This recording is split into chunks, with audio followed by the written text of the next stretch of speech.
Hey there YouTube. As you see here, this is a snapper self-propelled walk-behind lawnmower.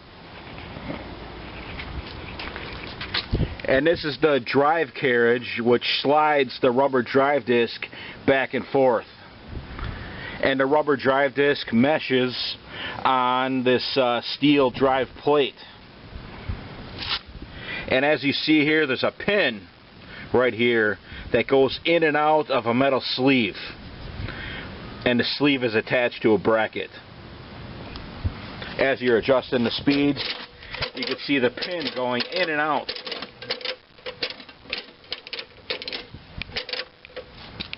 This pin right here, I developed a use for I developed a pretty nifty use for it, and I'll show you what I made. Well, as you see here, here's the pin that I showed you in the previous video from the snapper lawnmower. This is not the very pin that was on that lawnmower. This is a pin that I had spare on hand from a previous snapper lawnmower that I parted out. And as you see here, there's two parts to the pin. There's a solid unthreaded metal part, and then there's a threaded metal part. And here is a stop, a metal stop, that separates the two ends from the solid part and the threaded part. And what you want to do is remove the nut on the very end, like this. You remove the nut, and you get yourself a couple washers that fit themselves over that threaded end. You take one washer and you put it over the threaded end like this, and you go to Harbor Freight Tools and get yourself a package of 3-inch cutoff wheels. This is an unopened package, but I do got a spare one that's out of the package that I'll show you for a demonstration.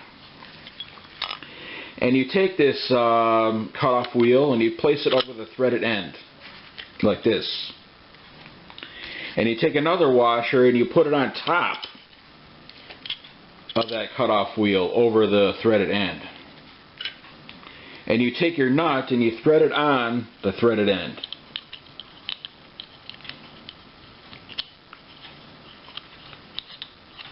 And once you get that nut snug on top of the washer, you're going to have to tighten it with a wrench. Take a vice grip and clamp it on the solid part, and then take a crescent wrench and just tighten up this nut. And voila, you got yourself a cutoff tool you can mount on your cordless drill or electric drill. I had to use this method while I was at the junkyard about a month ago getting a wide pipe for my Dodge Dakota.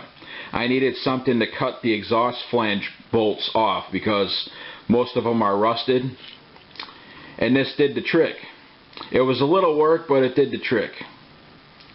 Because in those junkyards like LKQ where you pick your own parts off, you cannot bring anything that emits fire or causes sparks. I mean, this causes sparks, but very minimal.